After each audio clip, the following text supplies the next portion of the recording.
Bismillahirrahmanirrahim. Assalamualaikum warahmatullahi wabarakatuh.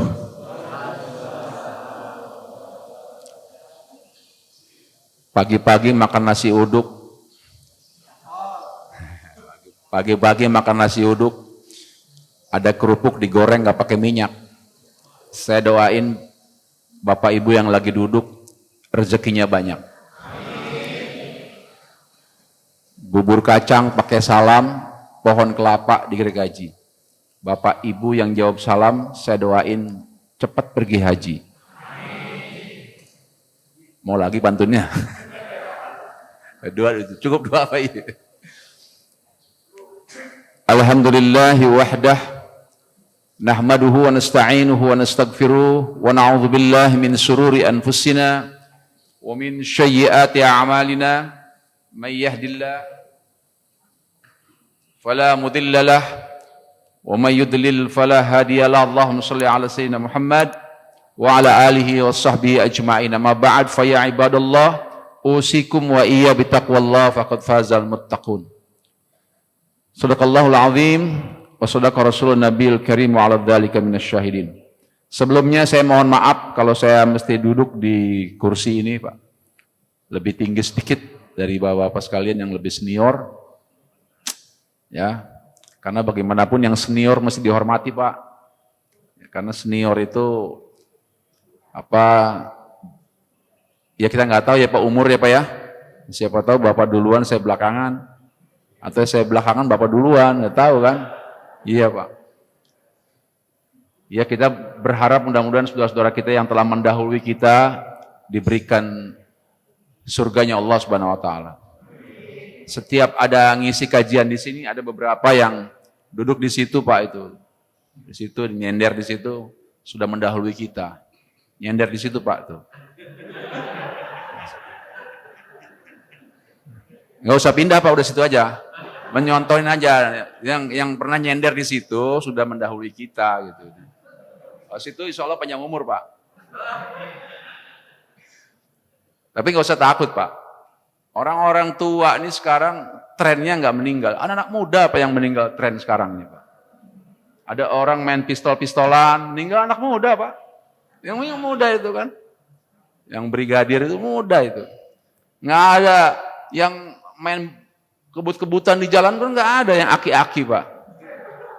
Anak-anak muda tuh yang pada meninggal di kebut-kebutan di jalan itu ya. Nggak ada beritanya aki-aki kebut-kebutan, nggak ada itu Pak. Yang tawuran anak muda apa orang tua? Anak muda Pak. Nggak ada aki-aki, waduh aki-aki majlis taklim tawuran rebutan snack. Nggak ada.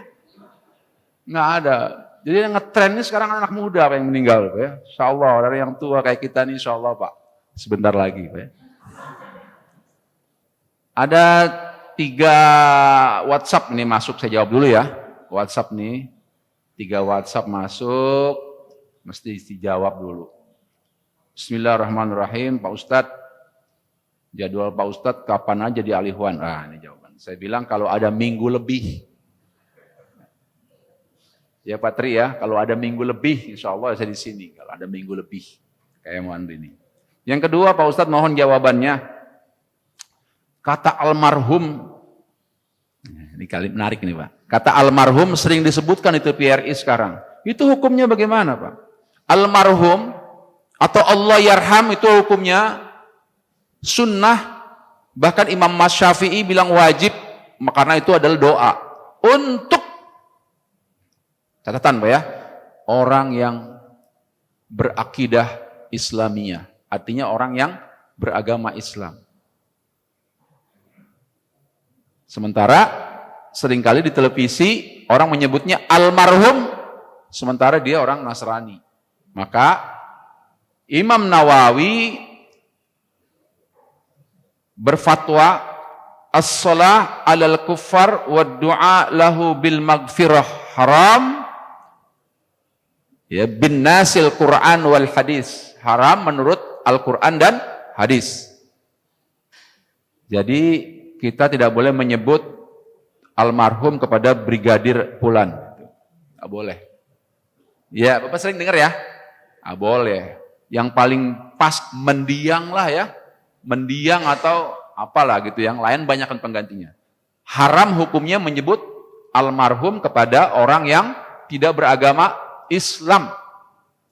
Karena almarhum itu artinya doa, semoga dia diberi rahmat. Atau Allah yarham, semoga ia diberi rahmat. Itu satu jawaban yang kedua itu ya. Jawaban yang ketiga, Pak Ustadz tolong terangkan sedikit soal puasa di bulan Muharram. Baik. Qala Rasulullah SAW, Abdulus siyam ba'da Ramadan syahrullah Muharram. Kata Rasulullah, seabdol-abdolnya puasa sesudah bulan suci Ramadan adalah puasa di bulan Muharram. Qala Rasulullah SAW, saumu ashhur, sesungguhnya saumu syura itu menghapus dosa setahun lalu. Nah, lumayan puasanya. Lalu Rasulullah mendapat informasi dari Ibnu Abbas. Ibnu Abbas datang kepada Rasulullah, ya Rasulullah, katanya kita suruh puasa tanggal 10 Muharram. Iya, puasalah, puasa Asyura namanya, 10 Muharram. Insya Allah menghapus dosa setahun yang lalu. Tapi Rasulullah, Ibnu Abbas, anak muda, yang kritis. Orang-orang Yahudi juga puasa tuh. Orang-orang Nasrani juga puasa tuh. Nah, jadi kalau ada orang Yahudi, orang Nasrani yang beriman, harusnya puasa tanggal 10 itu. Terus gimana supaya kita beda sama dia? Kata Rasulullah, insya Allah tahun depan kalau umurku masih ada, saya akan puasa di tanggal 9. Jadi 9 dan tanggal 10. Namanya puasa Tasyu'a. Tanggal 9 puasa Tasyu'a, tanggal 10 puasa Asyura. Jadi tanggal 9 itu untuk membedakan antara kita dan orang Yahudi dan Nasrani. Itu jawabannya. Di kalangan Syafi'iyah, Imam Syafi'i itu malah mensunahkan puasa tanggal 1 sampai tanggal 11. Ya, tanggal 1 sampai tanggal 11. Kalau enggak sempat, ya tanggal 9 dan tanggal 10. Apa bedanya puasa Asyura sama puasa Arafah? Apa bedanya, Bu? Bedanya apa, Bu? 10.000. Kalau puasa Asyura menghapuskan dosa, puasa Arafah menghapuskan dosa setahun yang lalu dan setahun yang akan datang. Kalau puasa Asyura setahun yang lalu. Itu bedanya. Berarti jawabannya ya. Loh ini kok enggak konek-konek?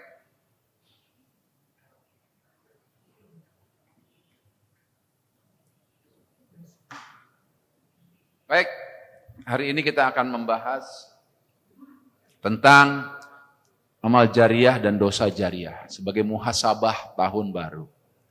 Ya. Bismillahirrahmanirrahim. Enggak bisa tampil ya.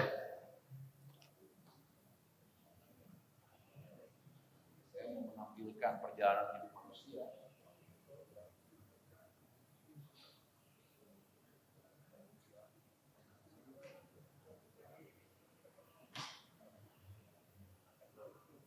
Ya, bismillah. Ahlinya Pak, tergantung amal perbuatan. Bismillahirrahmanirrahim. Rabbi shrah li sadri wa yassir li amri wahlul 'uqdatam min lisani yafqahu qawli. Bapak Ibu yang dimuliakan Allah Subhanahu wa taala,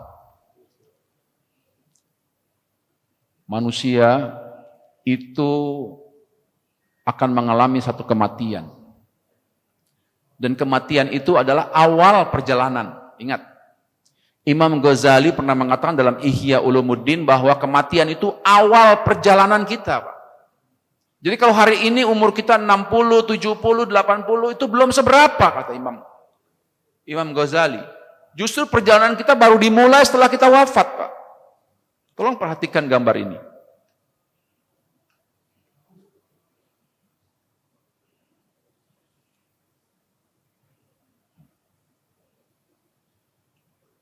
Ya, tolong perhatikan gambar ini. Kita baru aja melewati 3 etape. 1, 2, 3. Perjalanan kita masih panjang. Masih sangat panjang, Pak. Kita belum mengalami alam kubur, hancurnya alam semesta. Terus panjang perjalanan kita. Sebagai catatan, 1 hari di akhirat 1000 tahun di dunia. Perbandingannya 1 hari di akhirat 1000 tahun di dunia.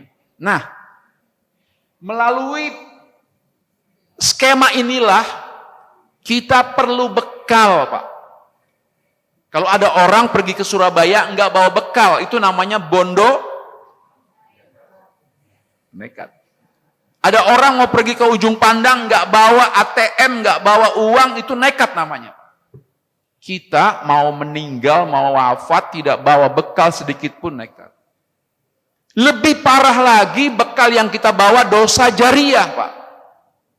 Bukan mah kita bahagia di surga atau di perjalanan, setiap hari ada orang kirim. Yang dikirim bukannya amal, tapi dosa. Kita yang ingin ketika kita melalui perjalanan yang panjang ini, seluruh orang, bila perlu manusia di alam dunia ini mengirimkan amal baik buat kita. Itu wajib. Bukan dosa jariah. Ini yang mau kita bahas hari ini, insya-Allah. Baik, fokus dulu ya. Apa sih amal jariah itu? Amal jariah. Amal jariah itu adalah amal yang terus mengalir pada pelakunya meskipun pelakunya sudah meninggal, Pak. Kita sudah meninggal, tapi pahalanya terus mengalir. Ya, pahami ya Bu ya. Kita sudah wafat, tapi pahalanya terus mengalir. Amal jariah. Dalilnya Bu, idza mata ibnu Adam in qata'a amaluhu aw min salasin. Bila mati anak Adam putus semuanya. Putus semuanya. Jadi enggak ada lagi tuh arwah pulang ke rumah, Pak. Berapa? Ibu-ibu pernah dengar enggak ada ustadz kalau lagi tahlilan tuh ceramah. Nih emak lo masih ada di depan nih. Nanti malam Jumat emak lo datang. Ungkapan itu meskipun dari seorang ustadz sekalipun gugur dengan hadis ini, Bu. Idza mata ibnu Adama in qata'a amaluhu aw min salasin. Apabila mati anak Adam putus semuanya. Sudah putus hubungan kita. Illa min salasin, kecuali 3. 1, sedekah jariah. 2, ilmu yang diambil manfaatnya. Ilmul manfaah. Yang ketiga, waladun soleh. Anak yang soleh. Dah, selain itu tidak ada. Ya, oke. Sementara the best favorite, the best amal jariah itu anak soleh, nggak ada lagi, Bu. Ada seorang ibu satu ketika sedang disiksa oleh malaikat Jabaniyah itu disiksa. Tiba-tiba siksaannya dihentikan. Hei malaikat, kenapa kau hentikan? Anakmu sedang istighfar. Anakmu sedang sedekah. Anakmu sedang baca Quran. Jadi istighfarnya kaum ibu, istighfarnya kita tadi itu Pak, sangat berpengaruh buat almarhumah orang tua kita. Betapa bahagianya orang tua kita di alam barzah sana, kita keluar rumah, malaikat udah catatkan pahala kita. Anak soleh itu Pak, ketika dicatatkan pahalanya, itu juga buat orang tuanya. Jadi kita dapat pahala, orang tua kita langsung dapat pahala. Itu yang dimaksud dengan idza mata ibnu Adama in qata'a amaluhu aw min salasin. Kecuali anak yang soleh katanya. Belum lama ada ibu-ibu tanya ke saya, Pak Ustadz, qadarullah Pak Ustadz, saya ini dengan suami tidak dikaruniai anak. Nah, gitu kan Bu ya? Ada yang begitu ya? Tidak dikaruniai anak. Bagaimana nasib kami di alam barzah? Dengan wajah yang sedih tuh ibu. Kami terus terang Pak Ustadz, kami sudah usia tua begini nggak punya anak. Saya bilang, ibu urus anak nggak? Ada anak angkat di rumah. Ingat ya, kalimatnya waladun soleh.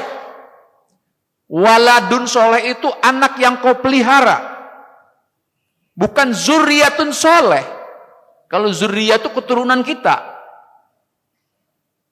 Tengok kalimat ya. Ingat kalimatnya, kita tengok ya. Ini kita belajar nahwu sorot sedikit ya. Belajar nahwu sedikit. Walad itu artinya anak yang kita pelihara. Apa itu anak yatim, anak orang lain kita pelihara, maka pahalanya tetap mengalir kepada kita. Itu dipahami dulu. Kecuali zuriyatun soleh, anak keturunan kamu bahasanya. Ini kan bukan zuriyatun soleh, tapi waladun soleh. Jadi udah tuntas pertanyaannya ya. Jadi punten, qadarullah kalau ada orang yang nggak punya anak, ya, tapi dia ngurus anak, nggak usah bersedih hati. Waladun soleh, tetap pahalanya mengalir. Ya, ada dulu dia jadi bos, banyak dipelihara tuh. Ada supir di rumahnya, ada pembantu di rumahnya dipelihara tuh pembantu. Ya, ada tukang kebun di rumahnya bertahun-tahun ikut dia, dikasih makan, dibiayai, kalau lebaran dikasih duit, terus tiba-tiba dia wafat. Pembantu, supir, tukang kebun mendoakan dia sampai doanya. Itu namanya walad. Paham ya Bu ya? Tapi kalau zuriyah itu keturunan. Oke ya, paham ya? Jadi jangan ada yang tanya lagi, gimana kalau yang nggak punya anak Pak Ustadz? Ya. The best amal jariah itu tetap anak yang soleh dan soleha. Kenapa bisa begitu Pak Ustadz? Ya, misalnya ada orang tuanya wafat belum haji, anaknya bisa badal haji. Ya kan? Nggak mungkin tetangganya kan? Anaknya. Ayah ibunya belum pernah umroh, bisa badal umroh. Ketika ayah ibunya sakit, tidak sholat karena faktor kesehatan, anaknya bisa menggantinya dengan kafarat. Kalau bahasa kita, kodok gitu, kafarat. Kafaratus sholat. Kemarin ada yang WA sama saya, Pak Ustadz, ayah saya sakit Pak Ustadz, 3 bulan lamanya. Bagaimana bayar fidyahnya tuh katanya? Bayar kafaratnya. Bayar kafarat itu memberi makan satu orang yatim, orang miskin, kaum du'afa 1 hari. Kalau makan bapak, orang tua bapak makannya sehari berapa? Taruhlah 20.000, 60.000. Kali 3 bulan. Gitu Pak. Ya itu fikih, nanti kita akan bicara. Oke. Pahala yang terus mengalir itu apa diantaranya? Bapak Ibu jangan pelit memberikan penerangan di rumah. Ini penerangan jalan seperti ini menjadi pahala jariah. Ada orang lewat rumah kita, buset ini rumah kayak kuburan. Buset ini rumah, ada orang jatuh di situ, enggak karena menggelap. Hal yang remeh-temeh seperti ini menjadi amalun jariah. Rumah kita di depan kasih lampu lah, terang. Orang seneng lewat situ. Ya, ada ular apa kelihatan. Tuh, amal jariah. Itu pahalanya mengalir buat kita semuanya. Sampai kita wafat nanti mengalir. Kenapa bisa mengalir? Karena perbuatan baik itu ditiru oleh anak-anak kita. Kata anak kita, dulu almarhum bapak, dulu almarhum ayah, pasang lampu di sini. Kau pasang nak situ. Supaya orang lain bisa lewat. Kata anaknya, maling juga bisa masuk Pak, katanya begini. Jangan dipikir yang jeleknya. Ya, ini. Ada lagi ibu-ibu di Meruya sana, Meruya Selatan, itu rajin ngumpulin wakaf mukena. Saya bilang, Bu, bagaimana caranya nih wakaf mukena? Begini Pak Ustadz, saya bawa nih ke SPBU, saya bawa kemana tempat-tempat musola yang mukenanya kotor, saya ambil. Saya ganti dengan yang baru, yang bersih. Ini saya cuci. Itu amal jariah.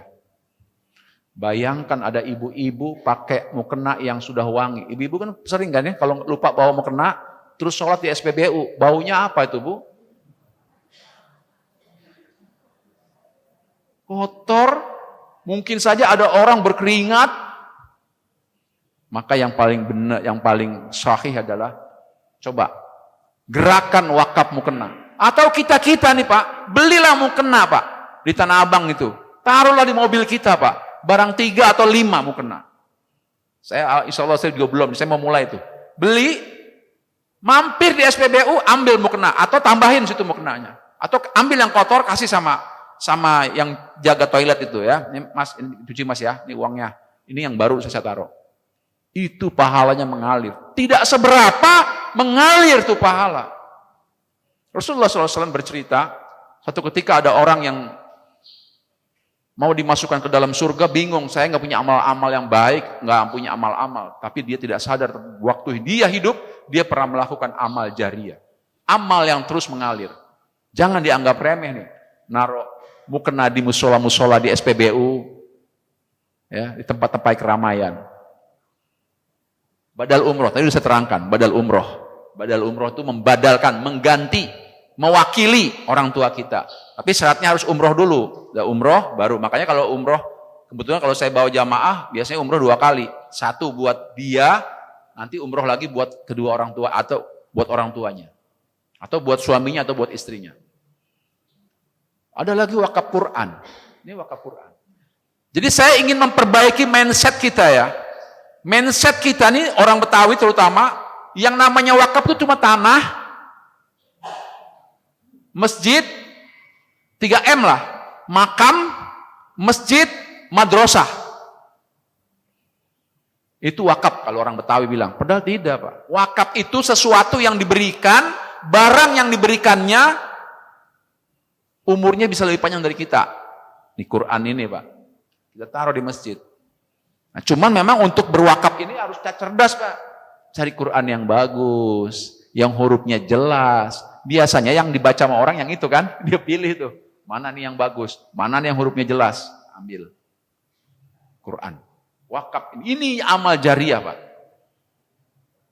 Ada ibu-ibu yang seneng nanam pohon jamblang, nah gitu ya.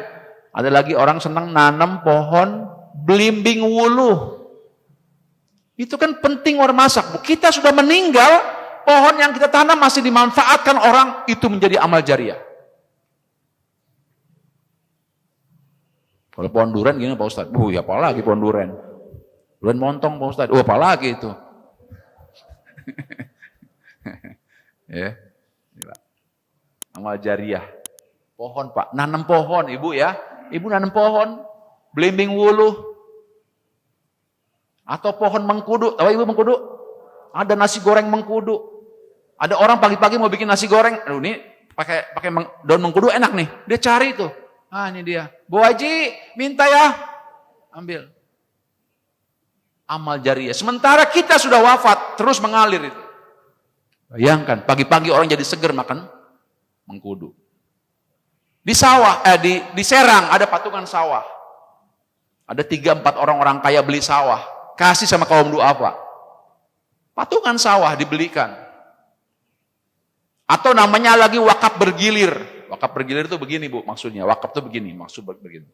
Kita beli sawah. Saya wakafkan hasil sawahnya buat dia. Sawahnya tidak tetap punya saya. Bisa itu seperti itu. Wakaf hasilnya saja buat dia. Bisa seperti itu. Ini amal jariyah. Maksud saya apa hubungannya sama tahun baru? Kita ingat kembali Pak, amal-amal jariyah. Atau yang belum bikin amal jariyah. Sebentar lagi kita akan bicara dosa jariyah Pak. Sebentar lagi. Ini baru amal jariyah nih. Ada wakaf sumur produktif. Sumur. Itu luar biasa Pak. Kita sudah wafat, sumurnya masih dipakai orang, terus berpahala, mengalir terus. Wakaf beasiswa apalagi. Wakaf komplek rumah sakit. Wah cakep. Oke. Saya rasa kalau amal jariyah nggak ada masalah lah kita semua. Sepakat lah, tinggal laksanakan aja. Sekarang kita mau memahami dosa jariyah. Apa tuh dosa jariyah? Tolong perhatikan ini Pak. Liyahmilu auzarahum kamilah. Jadi mereka akan memikul dosa-dosa mereka di hari kiamat. Memikul dosa orang-orang yang mereka sesatkan, ya, yang tidak mengetahui sedikit pun ilmunya. Contoh begini Pak, contoh begini nih. Kita pernah ngomong sama orang, bos, sakit apa bos? Sakit apa? Ini, dada ini sesek. No, di sana ada orang pinter no. Di mana? No, di Ciruas, di Serang, Banten. Ada orang pinter, bisa ngobatin. Dukun Pak. Kita yang ngunjukin Pak. Dia datang ke sana Pak. Qadarullah cocok. bener cocok dia ngasih tahu soalnya ada orang pinter. Ini orang ini ngasih informasi lagi Pak. Itu dosanya terus ngalir dan kita dapat. Hati-hati Pak, kita dapat. Hati-hati itu. Anggota DPR Pak, pejabat. Ketika dia menjabat, dia bikin undang-undang. Undang-undangnya menyesatkan. Walaupun dia udah berhenti jadi anggota DPR, dia udah berhenti dari pejabat, udah mati. Undang-undang yang produk dia masih berjalan, dosanya mengalir terus buat dia. Nauzubillah min dzalik. Tahun 2019 Pak. Tahun 2019. Bapak-bapak masih ingat nggak? Pangko Kamtib kita. Dulu siapa? Pak Sudomo. Pak Sudomo 2019 itu punya guru namanya Mawardi Labai El Sultani. Satu ketika Pak Domo ini Pak, itu datang ke rumah saya di Serang, Banten. Tahun 2019. Ada apa ya? Rupanya beliau mau mengadakan taubat nasional. Hah? Udah sebelumnya kali ya. Sebelum meninggal lah dia lah. 2019. 1919. Saya lupa. Pokoknya sebelum dia wafat. Masih sehat ya? Masih sehat, Pak. Saya pun belum aktif banget di Jakarta. Maaf, bukan tahun 2019. Kalau 2019 baru kemarin ya. Lalu dia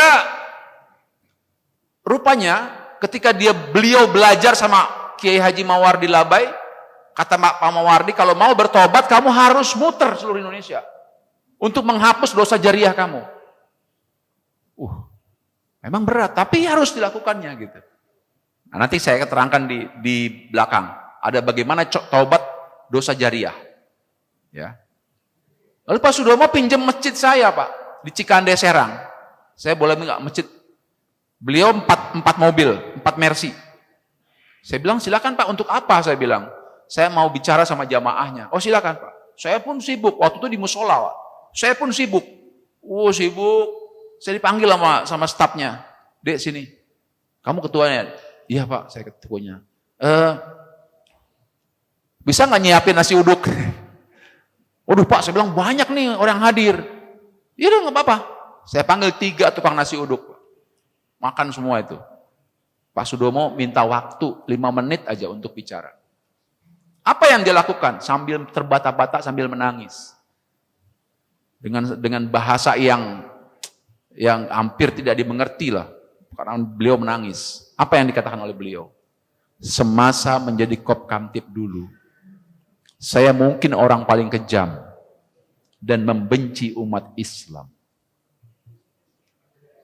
Saya membenci umat Islam. Bahkan banyak ulama yang saya tangkepin. Oleh karenanya tolong maafkan dosa saya sebelum saya wafat. Saya pun sebagai anak muda pada waktu itu Pak. Tahun 1900 sekian lah itu ya. Saya pun menangis Pak. Saya dari tempat ini di Serang ini, saya hari ini mau menuju ke Lampung. Saya mau bertobat. Jadi Pak Sudomo, Allah yarham, ya, beliau putar seluruh Indonesia sambil memberi sumbangan. Saya ingat sumbangannya waktu itu 6 juta, kurang lebih 6 juta untuk masjid saya, untuk musola saya ini. Dia putar Pak. Terakhir beliau begitu. Itu salah satu caranya. Kalau mampu ya. Oke, kita lanjut dulu nih. Jadi dosa jariah itu adalah dosa yang terus mengalir, Pak. Kecatatan amal kita, amal buruk kita, meskipun kita sudah wafat. Coba ibu bayangkan, ibu bapak ibu bayangkan, kita sudah wafat dengan perjalanan yang panjang. Perjalanan kita panjang loh. Tadi udah saya terangkan. Sementara ada orang masih mengirimkan dosa jariah, na'udzubillah min dzalik. Apa yang lihat ini gambar? Kalau ada pembunuhan hari ini Pak, orang yang paling dapat duluan Pak dosanya siapa? Anak Adam itu ada yang namanya Kabil dan Habil. Kabil dan Habil itu ketika diberikan jodoh oleh ayahnya, Kabil, kamu dapat yang ini.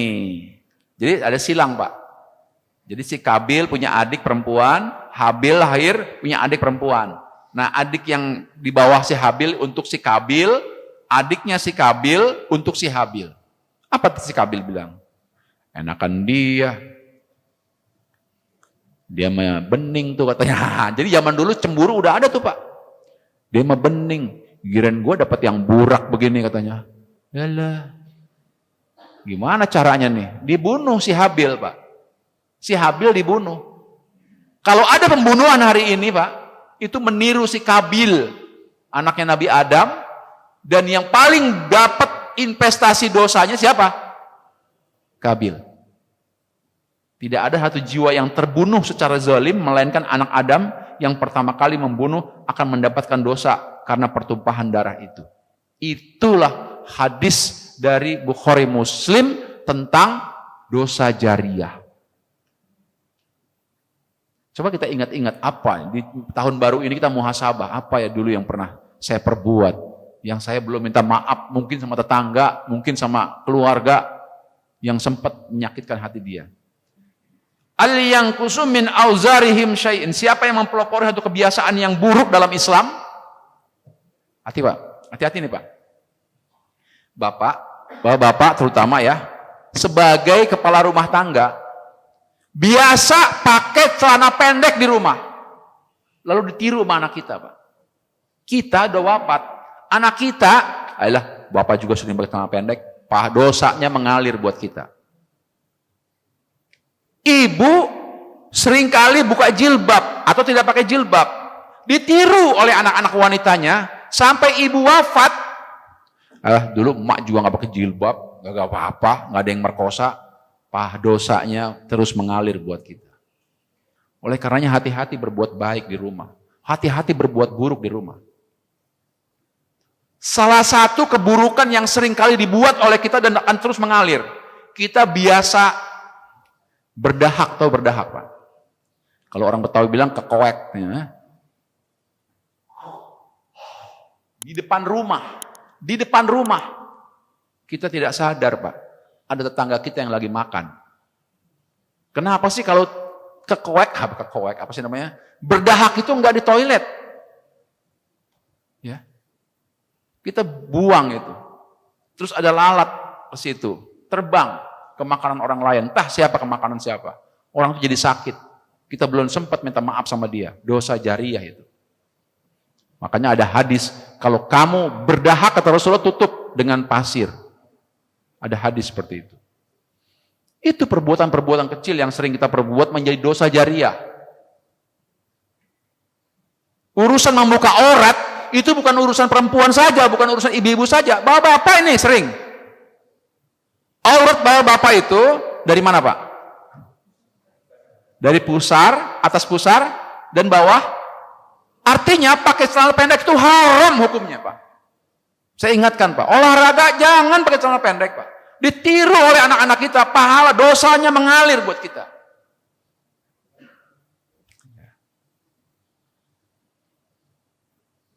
Bapak-bapak sering sholat pakai kaos. Nah, memang nggak dosa itu, sah. Tapi makruh tanjih, tahu makruh tanjih? Mendekati haram.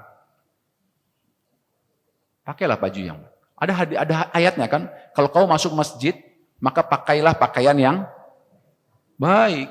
Buat apa punya pakaian bagus nggak dipakai? Makruh itu ada dua macam ya Bu ya. Makruh itu makruh biasa sama makruh tanjih. Makruh tanjih itu mendekati haram. Apalagi kaosnya bacaannya cat glotek gitu. Hadiah dari material. Ditiru sama anak kita perbuatan itu. Makruh itu artinya apa sih? Dibenci Allah. Bagaimana mau terima sholatnya? Mau dibenci sama Allah gitu. Ada lagi Pak. Ini perbuatan-perbuatan kecil nih. Kita dari rumah keluar ke yang rokok.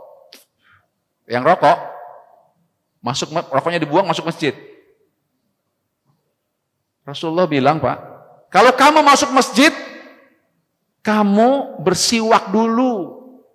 Kalau kamu habis makan bawang, Kalau zaman sekarang habis merokok, itu ditiru sama anak kita, Pak.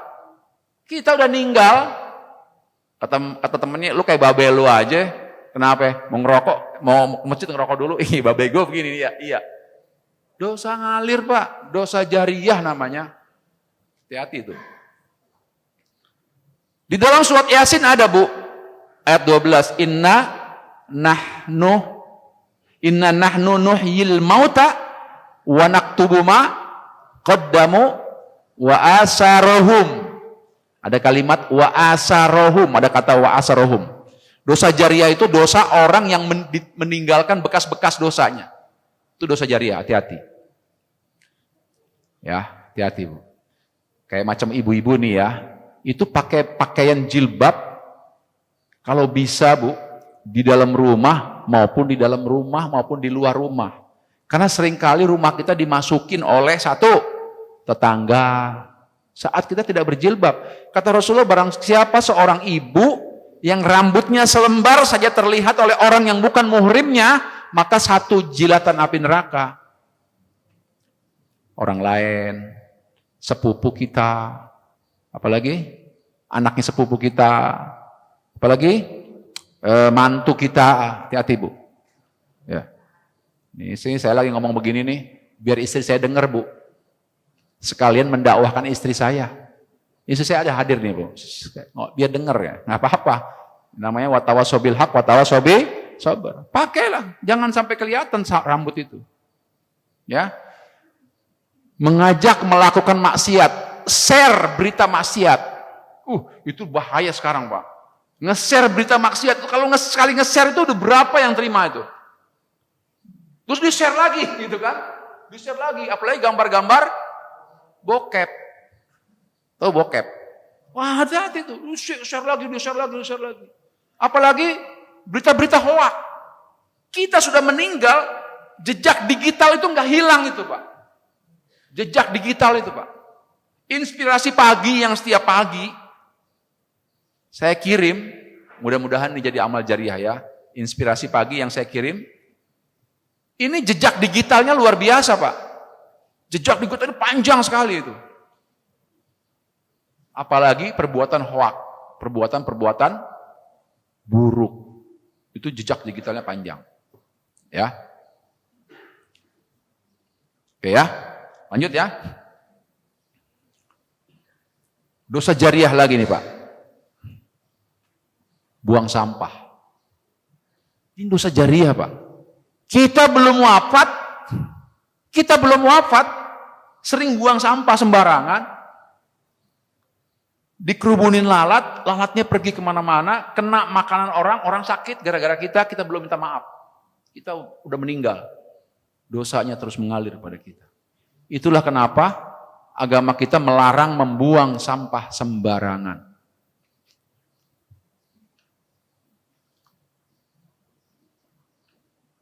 Siapa yang begini, Pak? Ada yang begini di sini? Punya mobil tapi tidak punya? Bapak bisa bayangkan nggak ada orang yang, ya kita doakanlah yang belum punya garasi, mudah-mudahan segera diberikan garasi.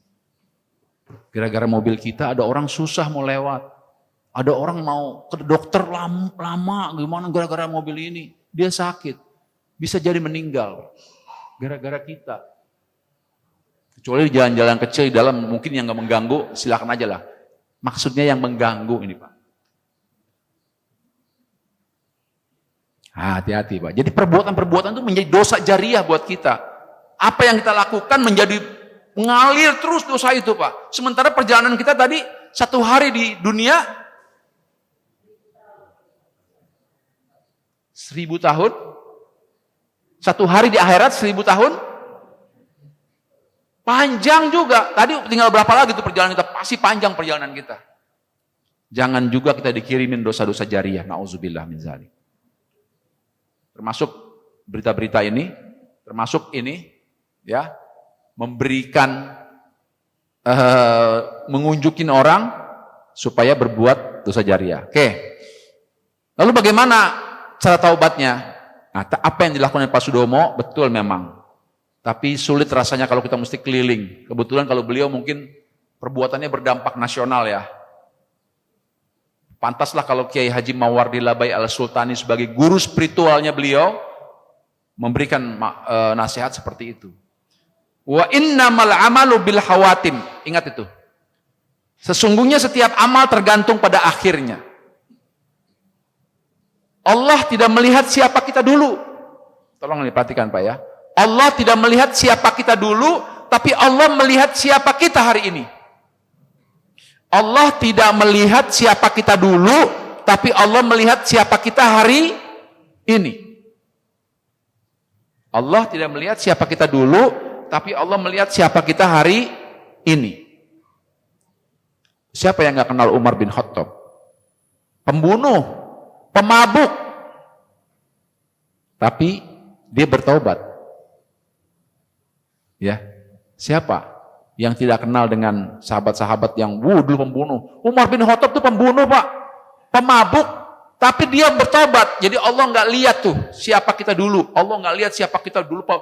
Dulu dia pemabuk, pembunuh, tidak dilihat, tapi dilihat hari ini. Jadi jangan berkecil hati, ya. Tapi ada beberapa dosa yang kita mesti datang kepada orang itu untuk minta maaf. Wa may ya'mal. Jadi ingat, wa may ya'mal, dan barang siapa yang mengerjakan kejahatan untuk dirinya. Ya, Allah itu Maha Pengampun, ya. Cara bertaubat dari dosa jariyah la yukallifullahu nafsan illa wusaha. Semampu kita. Bagaimana nih? Ya Allah, Pak Ustadz, dulu saya dolim ya Allah. Dolim saya dulu. Dolim masih apa Pak? Aduh, adalah dolim. Minta maaf hari ini Pak. Allah tuh melihat kita, kemampuan kita hari ini kayak gimana minta maafnya. Satu, innallaha yaqbalu taubatul abdi malam yughargir. Bertaubatlah kamu sebelum napasnya di sini. Tadi kita sholat Pak ya, istighfar itu bagian dari taubat tuh. Istighfar kan? Astagfirullahaladzim, astagfirullahaladzim. Kata Rasulullah minimal 300 sehari. Istighfar itu. Ya, yang kedua, wirid taubat itu rabbighfirli wa tub alayya innaka antat tawwabur rahim. Itu wiridnya. Ini. Wirid taubat ya, minta maaf. Bahasa Indonesia boleh lah. Yang kedua, kalau bisa menghapus jejak. Kalau bisa menghapus jejak. Dan satu hal lagi Pak. Menghapus perbuatan baik itu bisa menghapus kesalahan. Surat Hud 114. Innal hasanat yudhibna sayyi'ah dzalika dzikra lidzakkarin. Di perbuatan baik hari ini Pak, kapanpun itu menghapus perbuatan buruk kita yang lalu. Termasuk sholat. Makanya kalau sholat kata Rasulullah, nih hadisnya.